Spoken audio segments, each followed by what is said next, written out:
Welcome back to Tide Pod on the YouTube home of Tide Illustrated. Jack Knowlton, Tony Sakalis, bringing you a much anticipated recap for me and for us at least after Alabama's game. They played a football game. I didn't even really go too in depth with making a planning sheet with this because I figured there's just so much we can talk about and dive into, all sorts of directions with the insanity that unfolded in Bryant-Denny Stadium as Alabama beat Georgia 41-34 in a game that looked like it was over in the first quarter. And then all of a sudden it became an instant college football classic that I think may be the best football game I've ever watched live. Tony, your just opening thoughts on where does this rank? You've been on this beat for some time. Obviously, you've covered national championships, SEC championships. In terms of regular season games, especially, where does this one rank? And your just thoughts on what unfolded on Saturday? I think it's in the tier of, it's not in the like, oh my God tier that like you would give it a name. You know what I'm saying? Like it's not in the grave digger or the like 2-26, I mean those are definitely the two biggest ones I've been at. But I think it's like trying to like compare it. Like I think it's like on the level of maybe that like crazy LSU game last year. Or maybe, you know what it's a lot like, actually, Jack? It's like that Tennessee game that Alabama lost. It's actually the reverse of that if you think about it. Like, look, Alabama just played the role of the Tennessee game, the last Tennessee game at Neyland Stadium. Because, Alabama hits them hard. Georgia comes back. Alabama came back in that game. And then, basically Georgia kind of throws it away at the end, just like Alabama kind of threw it away. That's kind of like what it was for me. Just a crazy back and forth. Like it should have been a blowout. It kind of still feels like a blowout for Alabama, but then it almost feels like a disaster. Honestly, that's the best comparison I could think of is that Tennessee game, except like Alabama fans got to live the reverse of that. Yeah, that's not a bad comparison. I mean, that Tennessee game was certainly like an insane back and forth college football regular season classic. I think this silenced every doubter that was like these regular season types of games don't matter because this definitely will live in the lore of Bryant-Denny and Alabama games forever. I mean, this was just an insane game. It was bookended by performances by two freshmen of all people, a 17-year-old kid catching one of the wildest touchdowns I've ever watched. I was down on the sidelines toward the end for that, and just the crowd going crazy was just insane. I was looking around Bryant-Denny Stadium. There was not a seat vacant, by that point, which there could have been given how the first half went. I mean, I don't know. I'm trying to remember. Were you on the field for Ryan Williams? Yes. Oh, wow. Okay. Yeah. Because me and Henry, our intern Henry Sklar, we were up like finishing up the instant stories and stuff like that.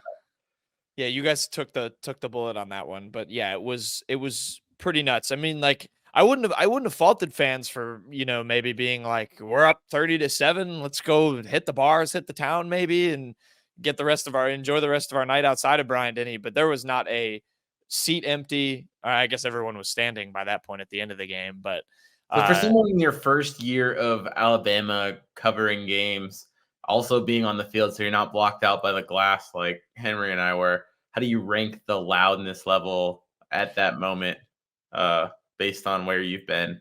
You've covered obviously a few games at different places, but like yeah, I mean, I've been to a good amount of NFL games as a fan.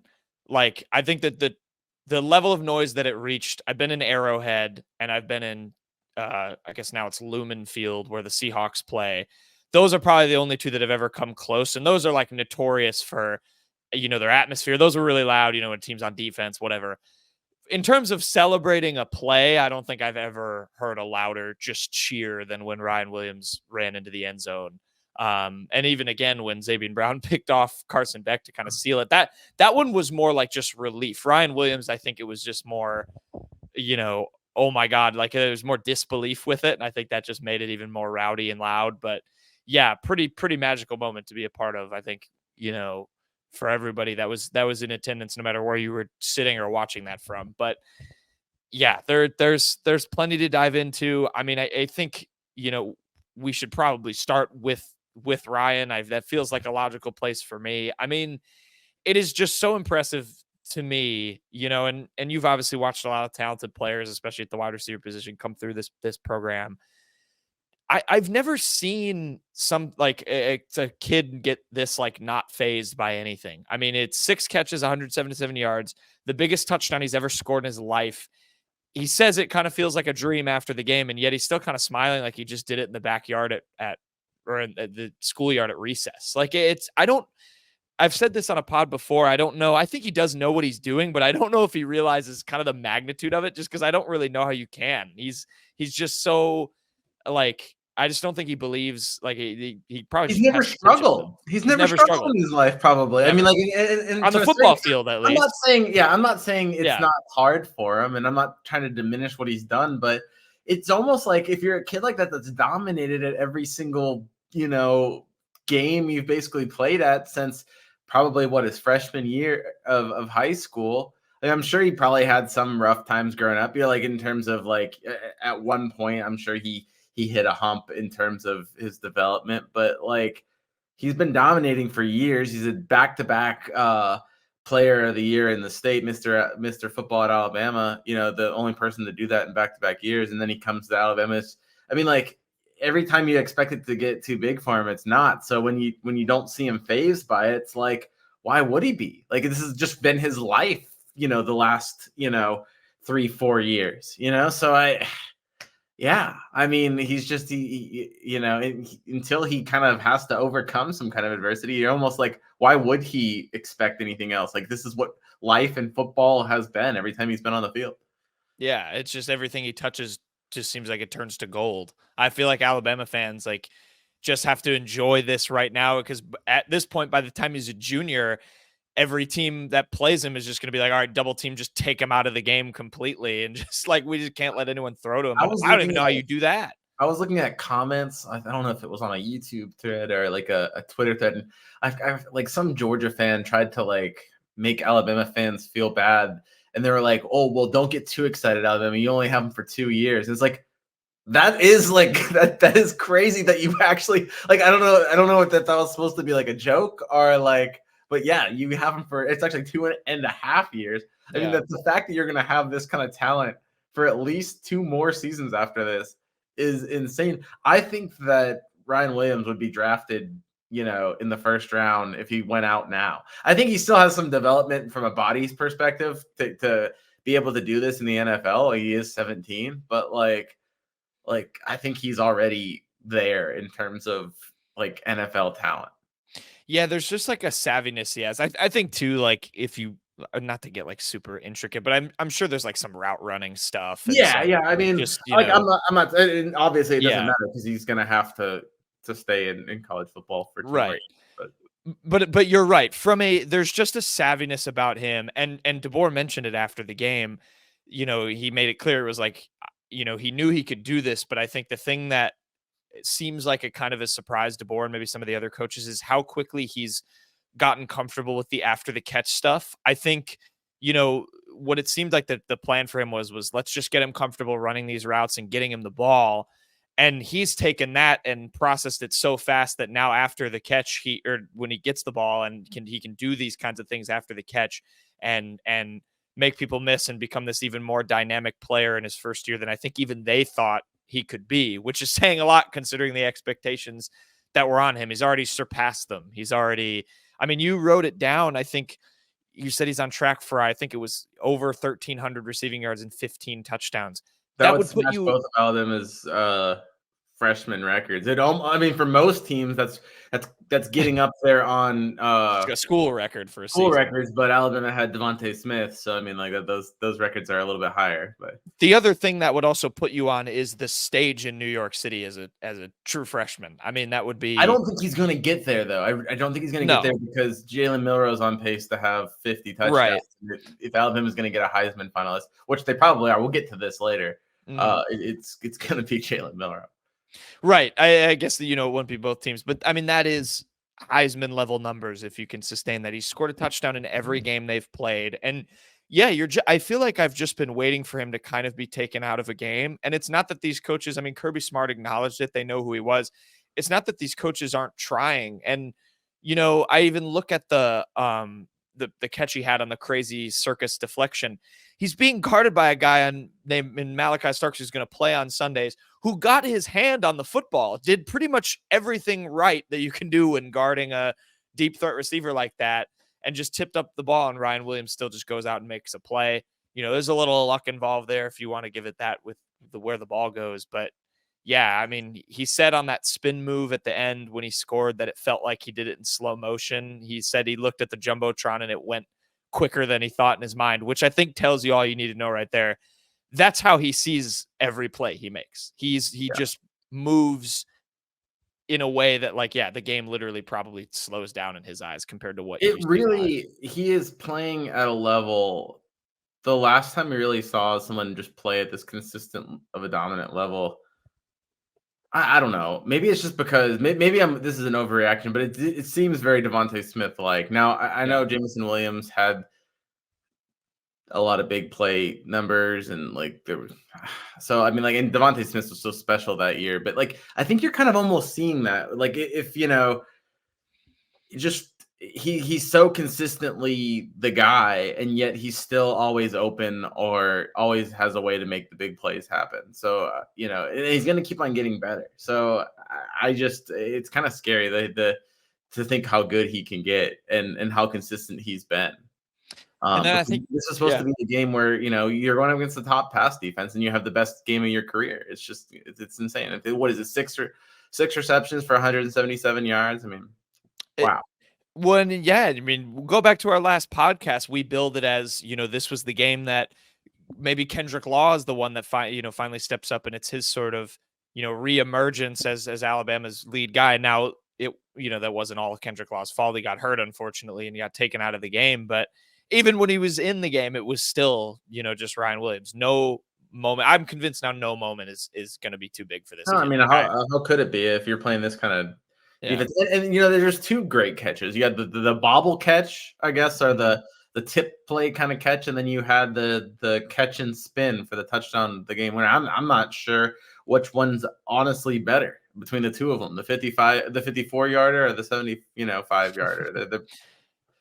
Pick your poison. I think, honestly, to be honest with you, I think the bobble catch for 54 yards to set up that what ended up being a field goal was probably a harder play for him. Not to take anything away from the game-winning touchdown, but yeah, I mean, it just shows just his deep ball playmaking ability. He's also making catches too. Like, he's capable of doing things in the intermediate game. We've seen him make catches on dig routes, and he's not just a chuck and throw kind of guy. I mean, he can run routes. I think I think Jamarcus Shepard kind of said he's got to improve in that part of his game, and he does. But like, I don't think it's a huge fast improvement. He can run any route in the route tree, and he's pretty good. He's going to get open.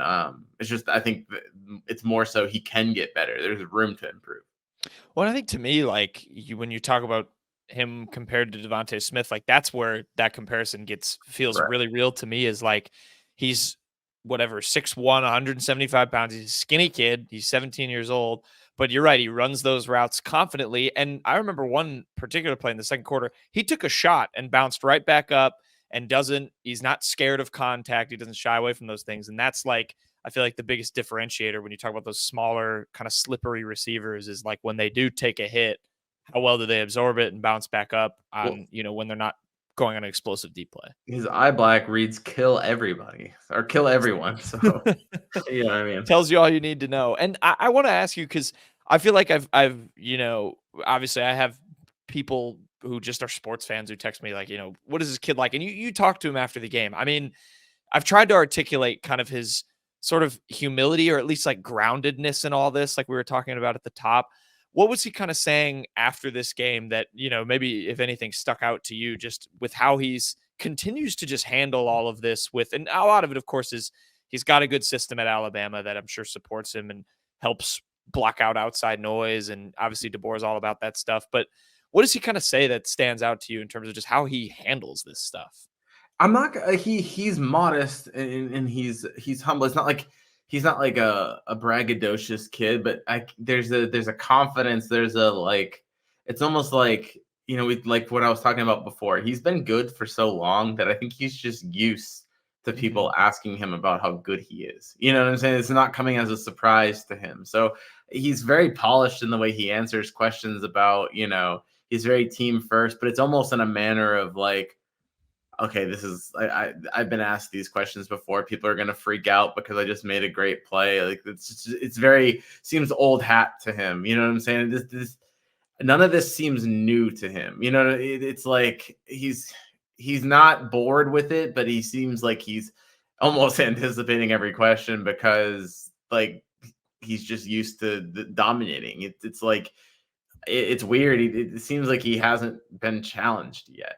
That's the kind of vibe he gives off almost. It's just like it's kind of a humble, like, oh, this is just what this is what happens. They ask him what he's thinking, and it's like, I don't know, just don't get tackled. It's not like Yeah. it's not really breaking anything down. It's just like, I don't know, this is what I do. Like, like Yeah.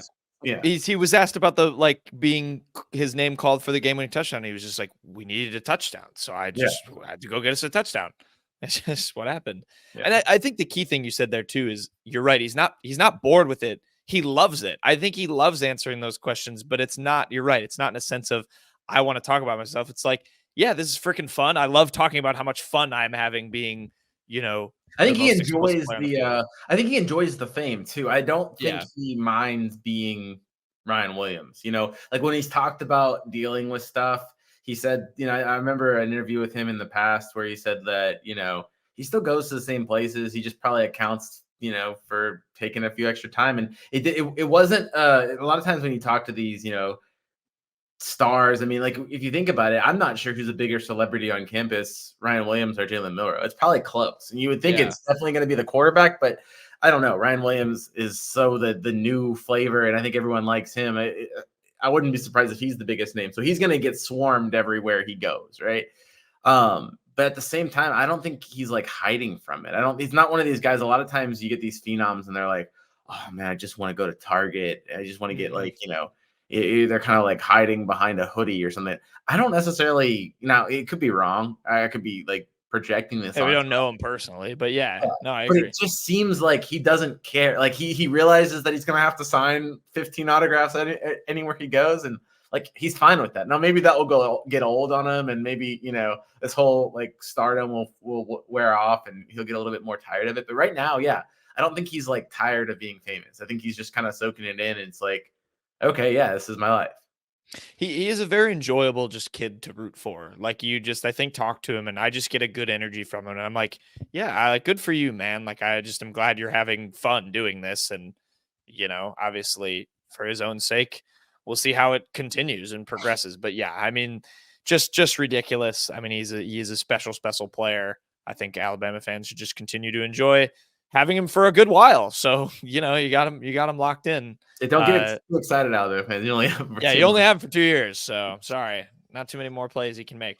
Let's talk about the quarterback. I think that's a good segue. Jalen Milroe, another, fantastic performance. And I think one that you kind of wrote about that he needed to have ahead of time. And you wrote about it after you talked with him, super impressive. I'll rattle his stats off quick. I mean, 27 for 33, 374 yards, 2 touchdowns, did throw a pick. And by the way, he also had 117 rushing yards on 16 carries and 2 touchdowns on the ground. Legitimately did exactly, I think, what you said might happen, which is you put himself maybe at the front at this point of the Heisman conversation.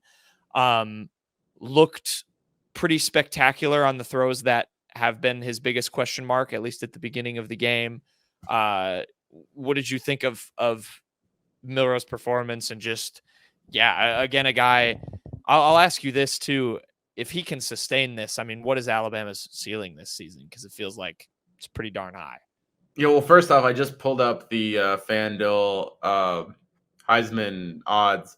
Jalen Milroe is your front runner right now. He is plus 210, and the next highest is Cam Ward at plus 500. So after that, it's Travis Hunter at plus 750. So yeah, I mean, look, I didn't think he was going to be able to score 4 touchdowns against a team that hadn't given up a touchdown. He scored 4 touchdowns. Talk about consistency. You know, we talked about Ryan Williams scoring every a touchdown in every game. Jalen Milroe scored 4 in every game, and in 2 of them he had 5 touchdowns. I mean, he's been everything. He's he's Alabama's best running back. He's Alabama's best quarterback. He's the thing about the game against Georgia, it was the best passing, the biggest passing yardage he's ever, the most passing yards he's ever had in a game. But it wasn't just like long balls. I mean, obviously he had the long touchdown to Ryan Williams, and that's what won the game. But he was 6 of 9 on those intermediate passes that we're used to him struggling with, and he was moving the ball around, spraying the ball around, and like you saw how unstoppable he was when he can do that. That's what I've said. If Jalen Milroe is able to incorporate that in his game, he's going to be simply unstoppable between what he can do as a runner. And then if you like, this is a preview of that. Like, I don't know if he'll consistently, it's so hard for anyone to have consistently as good of a game as Jalen Milroe had. But this shows you just how dominant he can be. A lot of it's going to be, sustaining this, and really kind of like the challenge now is to continue growing and to not kind of rest on your laurels. You're going to play 2. South Carolina actually has a good defense, right? But like you're going to play 2 really winnable matchups in Vanderbilt and South Carolina before you have that another probable top 5 matchup against Tennessee. I think the challenge is to keep on progressing and to not regress over the next 2 weeks. But I don't really see Jalen Milroe doing that. He's talk about people that are grounded and just totally committed to the, to the coaching mantra of just, one game at a time. I mean, he's really kind of almost been robotic in terms of that, at least what he's portrayed to the media. So I see a guy obsessed with improvement. And I think if you're Jalen Milroe, you have to be obsessed with improvement, because I think you've just now played yourself into the first round. You hadn't really seen Jalen Milroe mocked too much in the first round. You might have not only played yourself into the first round, you continue like this, I think you play yourself possibly into the number 1 overall pick. I mean, you could really start racking up the money. So I think that Jalen Milroe, he's got a ton of motivation. I'm not saying that's necessarily going to be the thing that drives him. Obviously, he wants to win a title and he wants team success as well. But I think the game against Georgia just showed that, his ceiling as a passer, and obviously we know what he can do as a runner. He's continuously getting better. I've been a doubter at times of Jalen Milroe. I didn't really know if he was going to be able to put together the passing performances, especially in like the intermediate game that he did against Georgia. But he proved me wrong. He's proved a lot of people wrong. Just so impressed with what I saw from him. Just little things. I mean, so many times we've seen him kind of miss the check down to the tight end, or he's seeing that now. I mean, he's had a few passes to CJ Dupree. He's getting the tight ends more involved in the game. So you see those things and you think, man, it's just going to open up more and more for him moving forward. So, it's exciting from an Alabama perspective. I think it could get really good.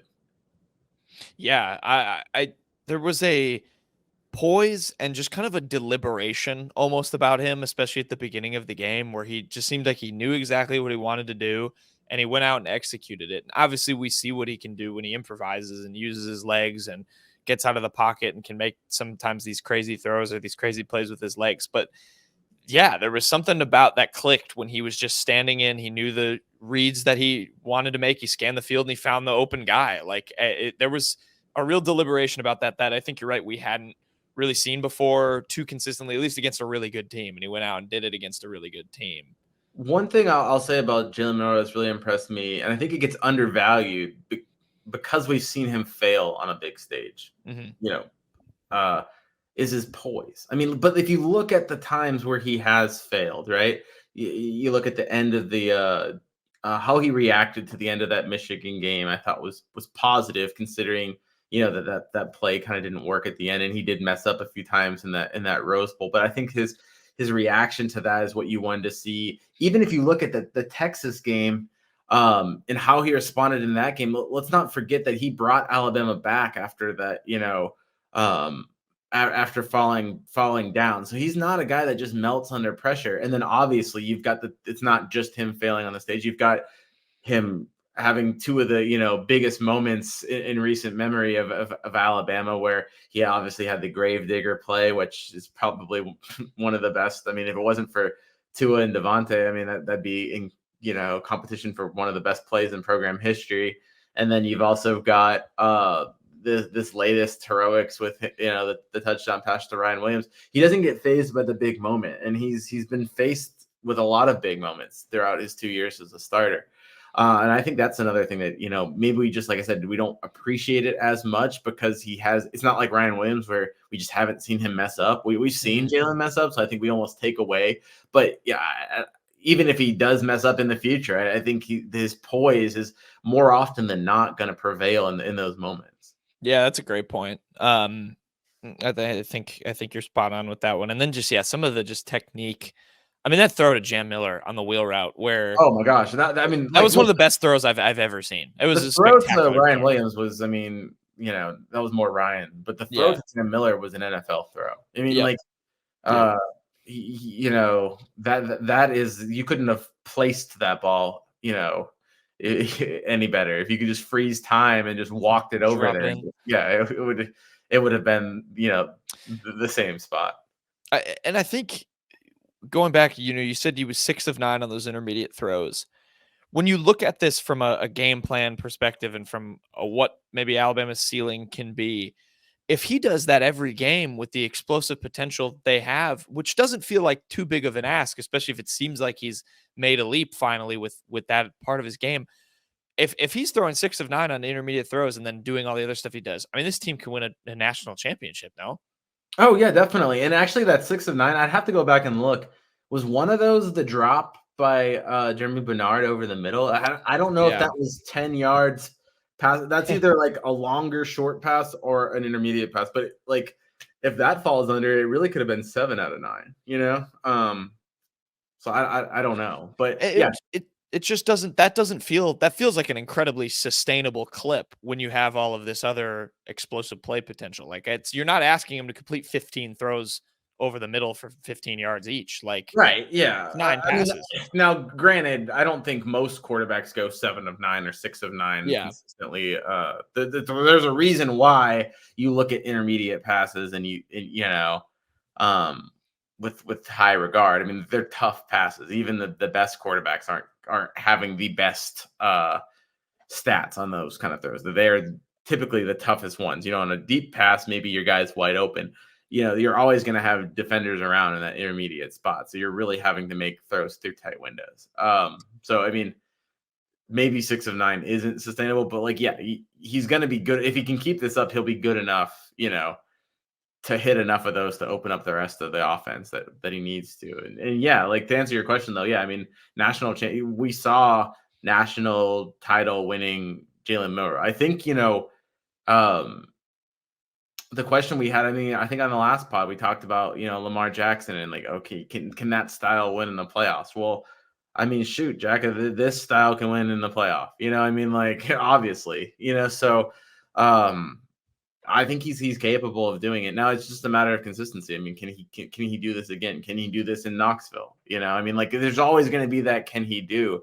But I think he at least proved that, yes, he can do it. Will he do it? That's a different story. I think you can ask, will he do it to any quarterback on any week? But can he do it? Yeah, he proved now that, he can. This is a quick side note I want to add, and then we can move on because I do want to talk about some of the stuff that let Georgia back into this game. But I feel like that's a thing that he can kind of align with his mindset too, is there's always going to be the next game, the next big moment, the next big thing. And I feel like that's how Milroe is just kind of wired. Like, sure. He's always, the first thing he says after a win is the 24-hour rule, and then it's back at work. And always. You know what I like to hear is, and I think this is a credit to the coaching staff, Milroe talked a lot about enjoying this win.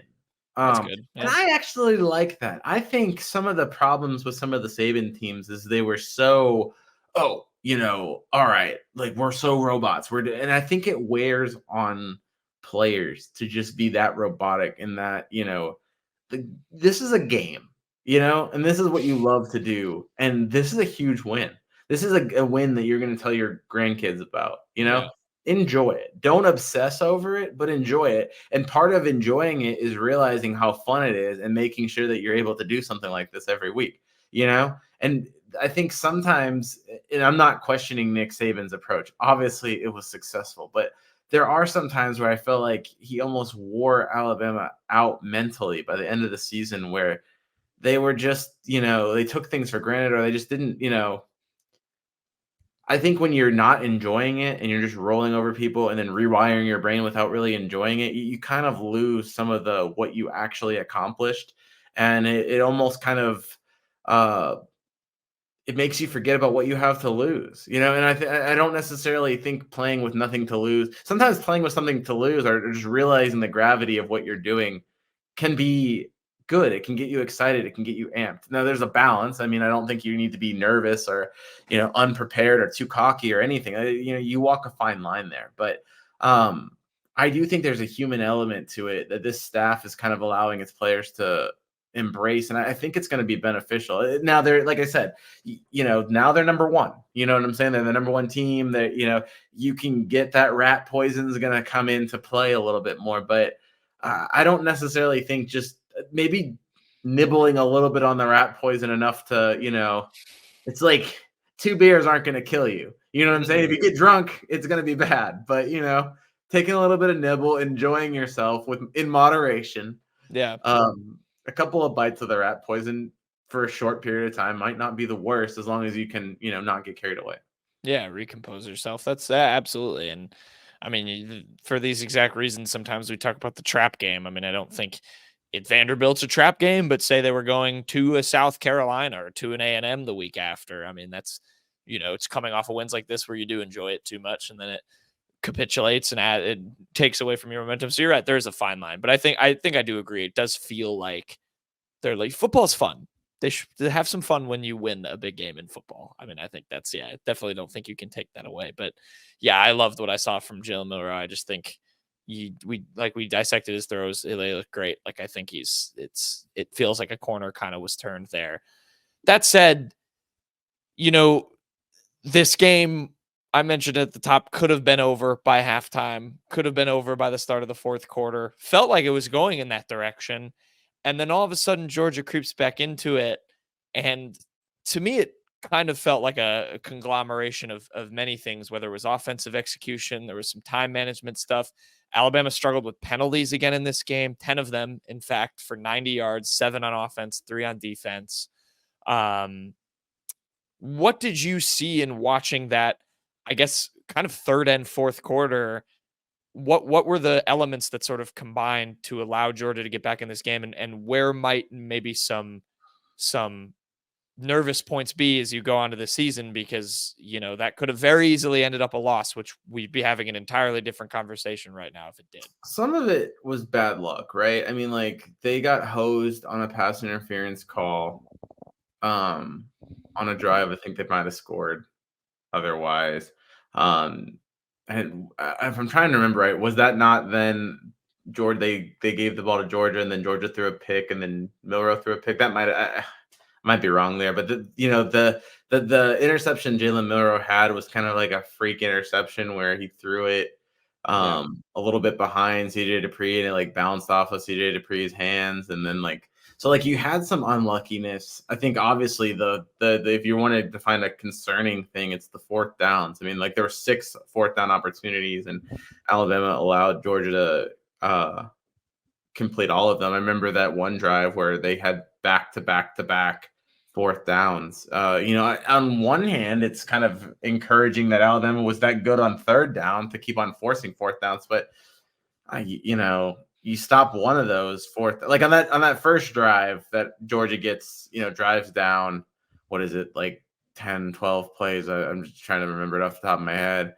When they had the 3, obviously had to be more than that because they had 3 fourth downs in a row. Yeah, it was the third quarter. It was 15 plays, 80 yards. They scored a touchdown. And so like there's 3 fourth downs in that. You stop them on one of those fourth downs, the game could like something on the first one, the game's over. You know what I'm saying? Like you probably go in marching and Georgia crumbles. So it's like it's kind of crazy, like the little things in this game that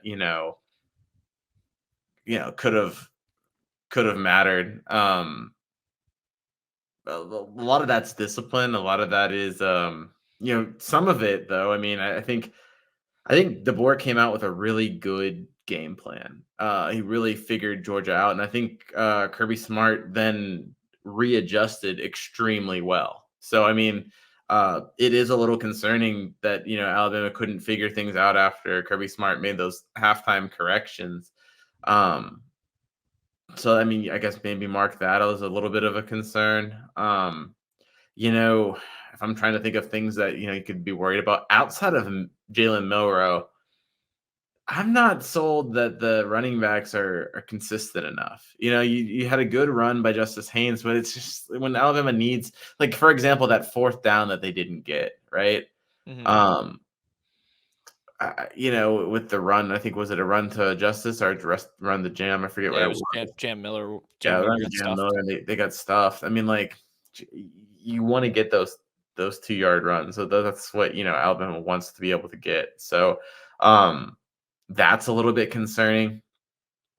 Now I kind of wonder if like that would like if you took Jalen Milroe out of the picture with some of those runs that Jalen Milroe gets, just kind of like translate and like is it an opportunity thing? Is it like maybe you don't have that consistency because you're running it so much with Jalen, and you got to count the consistency that you're getting with him, right? So I don't necessarily think the running game's as big of a red flag, but it just the pure running back runs, you'd want to see them be a little bit more consistent.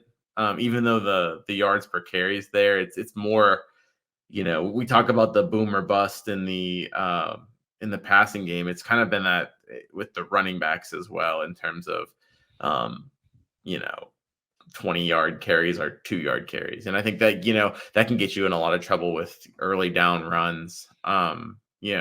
If you give it to Jam Miller, Justice Haynes, and they get, 2-yard runs on first and second down, all of a sudden you have a 3rd and 6, and that's tough. So maybe that the secondary is still young. I mean, obviously when Georgia figured stuff out, they tested Alabama secondary several times. Xavier Brown had like just an up and down game. He ended up being a hero, but he also like was going to be a scapegoat if they lost. So it was kind of a redemption story for him.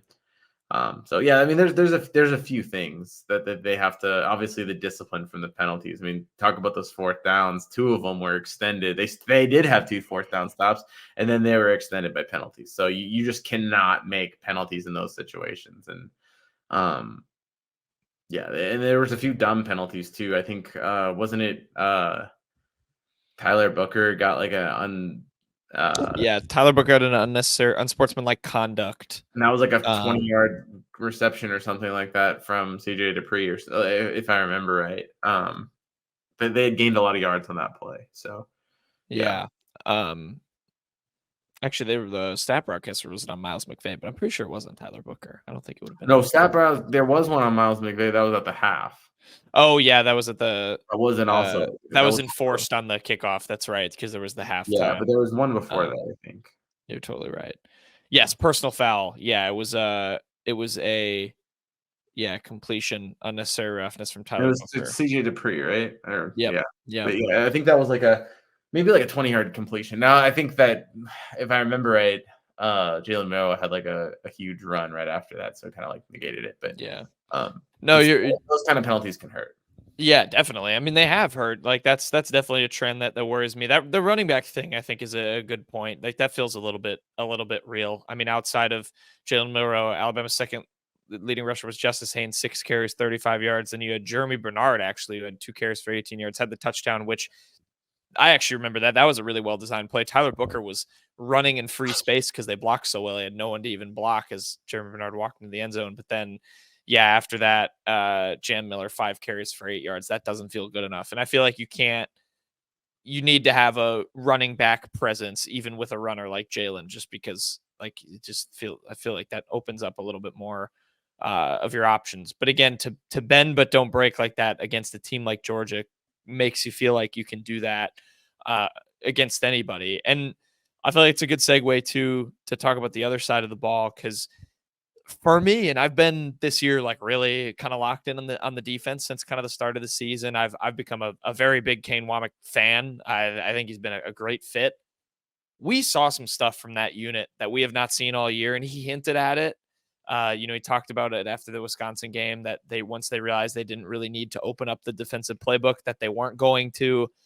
To me, it was opened up. Carson Beck looked rattled early. I thought they got great pressure on him.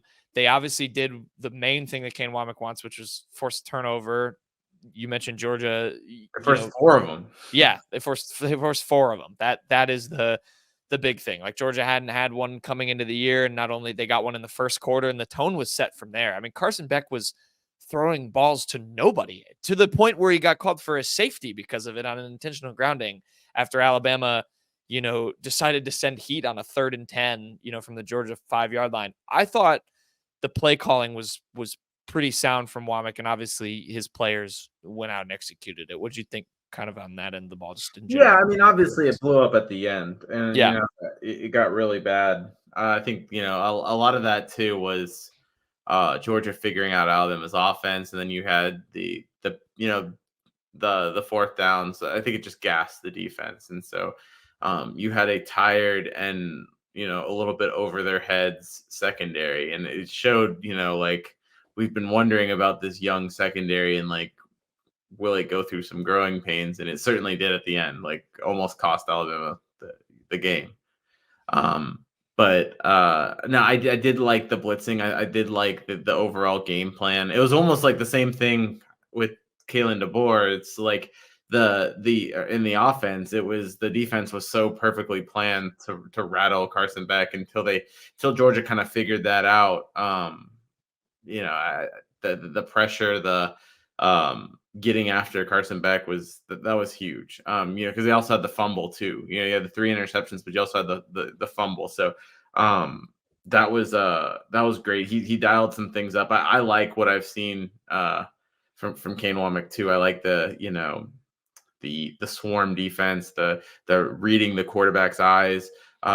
Speaking about reading the quarterback's eyes and mistakes from Carson Beck, I mean, they came pretty close to having a pick 6 with Deontay Lawson following that Jalen Milroe interception. He got his hands on a ball that if he come, I mean, it would have been hard to secure that pass with just the situation that Lawson was in. But if he catches that, he walks into the end zone. That's could be a 5th turnover. And this is a Georgia team that did not turn the ball over in its previous 3 games. So forcing 4 turnovers was huge. And so you got to give Kane Wommack credit. Kind of his team outside of that collapse, just in the secondary late, his team did everything that he asked it to do in terms of getting pressure, in terms of, affecting the quarterback, getting turnover opportunities, capitalizing on those opportunities. They did it, and so that was really huge. Yeah, I for some reason, and maybe it's just because I've watched this defense for too long. Like I weirdly never got to a point where I wasn't somewhat confident that they could come up with a stop. Like even after Georgia took the lead and then Alabama marched down. I don't know. There was a part of me that I was just like, I kind of like Georgia was on that final drive and they were chunking it down, and at a certain point I was just like, I kind of feel like they would maybe still either wall up or I guess force kind of a mistake. And Xavier Brown made a good read. I mean, he gave Arian Smith a ton of space that allowed him to kind of track the ball down when Beck threw up the jump ball and take it away. So, maybe I'm giving them a little bit too much credit there, but like, it certainly seemed on that last drive that they were going to allow a touchdown, and that like I was from an Alabama perspective, I would have been concerned about not only giving up the touchdown, but giving up the 2-point conversion. Because I don't know if Georgia goes for it there, but I think they should. Yeah. In that case. It was sweating it out a little bit. I don't know. There was there was kind of I don't know, maybe it was a confidence thing for me, but it like, yeah, I think you're right. And the most important, I think, sequence in that, in terms of doing what Kane Wommack asked, was right. I mean, right after Alabama gets a turnover. I mean, we saw this in the South Florida game. After that game, Wommack kind of emphasized, like, when when the offense gives up a turnover, we want to force one and make it up, with our unit. Like, that's kind of the standard he holds them to. And right after that happened, they of course forced the safety, and on that same drive had the near pick six with Deontay Lawson. So you saw that, them kind of embrace that sort of coaching style that he has, which I think is a good thing. And yeah, I mean, if your secondary is going to have a moment of being young, where they managed to eke out a win against the number 2 team in the country and still force 4 turnovers, I think you're still overall in a pretty solid spot. And, I guess credit to those guys. So like you said, Xavier Brown had an up and down game. I guess credit to him for staying kind of in there. I mean, he had six tackles, had the pass breakup, had the interception, could have very well got burned. I mean, I told you this in the press box. I wonder how this game would have looked if Arian Smith catches that pass where he beat Xavier Brown down the sideline, just dropped it. I wonder if he hauls that in, what kind of game we're looking at from there. But, they figured it out. And like you said, the growing pains, now it's up to them to kind of learn from that. And sure. Yeah, I think so. And this is going to be a teaching moment. And like, look, Xavier Brown is a 5-star talent himself, and he's going to grow and continuously get better. Same for Mbakwe and Red Morgan. They've got a lot of young guys back there that are just going to continuously get better. The 2 linebackers too, Deontay Lawson, Jod Campbell, I mean, just continue to just step up. I've been really impressed with them. Campbell got an interception that felt really deserved. You could tell after the game, he just felt so relieved and just excited to get that win. Those 2 are clear leaders there. I think they've been. I think Lawson even, I know Campbell had the interception, but Lawson was also just massive in this game. Oh, definitely. So yeah. Led him with 10 tackles, 2 for loss, had the sack. I forget when that was, but he had a big sack in that game. He had the forced fumble too. That was really nice. It was a good game by Quay Rousseau, a guy who came in on the injury. Like, we weren't sure if maybe he'd even dress out, and came out and made a play. So sure. Yeah, there's a lot to like. I want to ask you about this, going back to the offense side briefly. How did you feel about the time management toward the end of the game? Because I saw some questions sort of asked about that, and it felt like the answers I was seeing at the time were, this is DeBoer's style. He wanted to get the offense reestablished and try and go down and score. Do you think he should have handled maybe those last couple of drives? Because I'll read you this, for some added context. Like, in the fourth quarter, their drives: 2 minutes 11 seconds punt, 2 minutes 32 seconds punt, 2 minutes 54 seconds punt, and then the 75-yard touchdown to Ryan Williams. I mean, that probably added to this, in addition to some of the bad luck and the mistakes, probably added to giving Georgia some of those opportunities to come back. Yeah, maybe. I think some of that can be circumstantial. I think there was a 4th down. If you have it up, pull it up. There was a 4th down and short in their own territory. It's like, do you go for that and try to kill off the game? That was the drive right before Georgia took the lead back. Yeah, and it's like, it's one of those things, like, you kind of know if you don't get it, then Georgia will at least score fast. I don't know. I think I know Henry was kind of calling for that. I think he was saying oh man, you definitely got to go. And I was like, oh, you definitely got to punt. So I mean, you really can't fault him one way or another. But I don't know. I think it's real easy to second guess in terms of time management. I think he probably could have done a little bit better, but at a certain point, you just got to kind of do what works. And he was kind of probably more focused on getting that done. I don't know. There's definitely learning aspects to all phases of it. I have to kind of go back and dissect those moments before I give you a true educated answer on it. But I think at the time, I think I can kind of see on a lot of those situations what he was thinking. Okay, yeah, I think that's kind of the question people have is it a concern of DeBoer's kind of time management at the end of close games? But I think you're right. I think it's a little too early If there's a to concern tell. with DeBoer, and I'd have to go back once again and watch some of these games, but I feel like he jumps out to these big leads and then like ends up in close games. You know what I'm saying? Like I think he's really good at maybe scheming initially, and then maybe he's not as good at like responding to the other team figuring out his scheming. You know? Yeah. I seem to remember that a few times, like maybe some of those Washington Oregon games where I think maybe I'm looking back and I could just be making this up in my head, but wasn't the Pac-12 championship like didn't Washington jump out to a pretty big lead and then Oregon come back? I'd have to go look that up. But I think I've heard that too in terms of maybe that's something that if you had to just nitpick Kalen DeBoer, but I think man, nitpicking Kalen DeBoer has to be an exhausting task because it seems like I mentioned this in my column. It just seems like every single thing that people say, oh well, he hasn't done this. It's like, yeah, he has. Like what's the next thing? Oh well, he hasn't won on the road in a top five. Like in Neyland Stadium, it's like, yeah, well, it's like okay, yeah, okay, maybe then, and then after if he was able to pull that off, it's gonna be something like, oh well, let's see how he does in the playoff, or but. He's already actually done that in Washington, so yeah. Then it's going to be like, oh, can he win a title, or is he just good? Yeah, there's always going to be until he wins a championship. There'll be a what if, right? But or not a what if, but like a thing that he needs to check off. But man, he's proven enough for me. I think he's what is his record against? Like, if you look at the top coaches, I mean, he's 3-0 against Lanning. He's 2-0 against Sarkisian, 1-0 now against Smart. I don't even know, if this is a big deal, but he's 1-0 against, oh my gosh, now I can't think of his name, the USC coach. Lincoln Riley. Lincoln Riley, thank you. Yeah. I don't know if that's good anymore because I don't know what you think about Lincoln Riley, but yeah, he's 1-0 against Lincoln Riley. I mean, so he's won these big games against big time coaches. There's nothing you can't argue against that.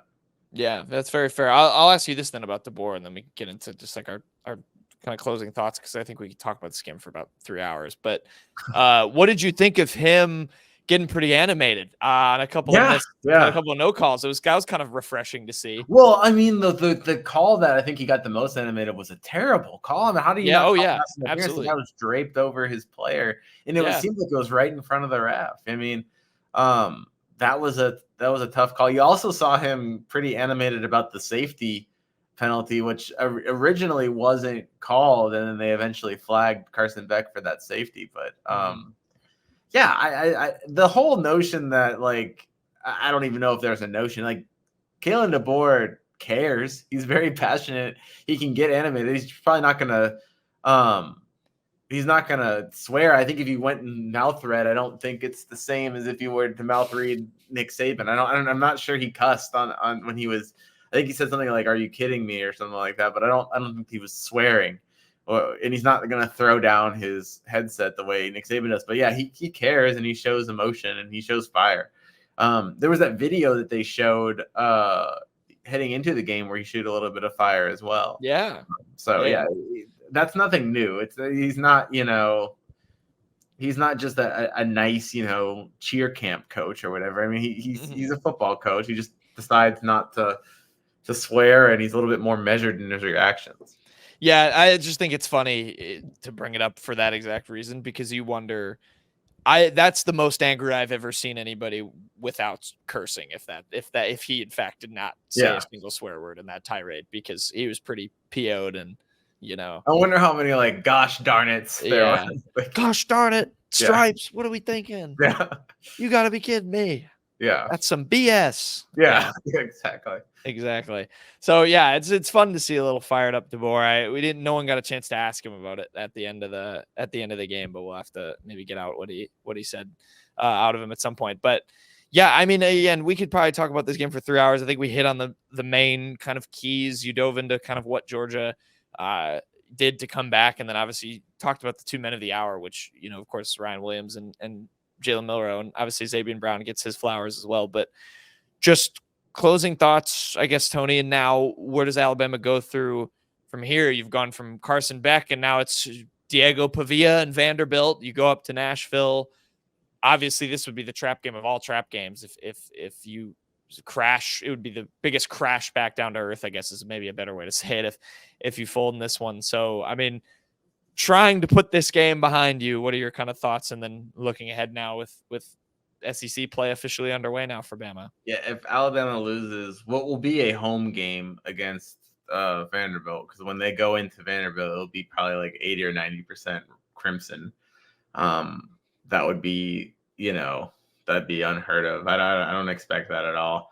I think, not to like totally just tip over the jar of rat poison here, but I think Alabama's in the playoff right now, Jack. I don't know of another team besides Tennessee now that can beat Alabama. I just, for Alabama to lose more than, put it this way, I think I've always said that Alabama's in the playoff with 2 losses. For Alabama to lose more than 2 losses now, they will have to lose, I mean, obviously not lose any of the crazy losses like a Vanderbilt or a South Carolina or UL Monroe, or I guess now you got to call the Iron Bowl a crazy loss. But as long as you don't suffer a shock defeat in those, to lose, more than 2 losses, you would have to lose 3 out of the 4 between at Tennessee, at LSU, at Oklahoma, and home against Missouri. And those are all losable games, but I mean, I don't see Alabama losing to Oklahoma anymore. I don't see them losing to Missouri anymore. I don't see them losing to LSU anymore. I think the Tennessee game is a really losable game because you're on the road against a top 5 opponent, but that might be the only really game that I could really go into it and say it'd be tough. This one, I don't pick the Tide, or I'm not saying that I'm gonna not pick Alabama for that one. But that's the only one right now that I could even consider picking the other team, because I think that I totally like Alabama against Missouri, LSU, and Oklahoma right now. And I just think that at worst, it looks like they're going to be 11-1 at the end of the regular season. They really are. I think they are the number 1 team. I do. And heading into it, I would have put that to Texas, but seeing what Alabama is capable of doing to Georgia, I know they weren't able to finish the job per se in terms of the blowout, but I just think this Alabama team can be super deadly. And I think this is going to be a big season. I think, I think the expectations now are heightened for this team because I think it really can win a title. Yeah, I think I absolutely agree. It changed the trajectory from up to a lot higher up. And, we'll have to see how they respond as we head into Vandy. So won't be hyping up as big of a game on for the next pod, but nevertheless, we'll keep bringing you coverage, obviously, with how the Tide rolls into this week. But there you go. There's a Georgia recap for the people. What a game. I mean, those kinds of games are just why you love football. I mean, it's just to have the last 3 drives that you did. I mean, I will rewatch that probably several times over, Sure. just when I'm bored and need something to serotonin boost, if you will. So there you go. Georgia recap. We'll come back. Go subscribe to Tide Illustrated. Subscribe here on the YouTube channel, and we'll see you next time.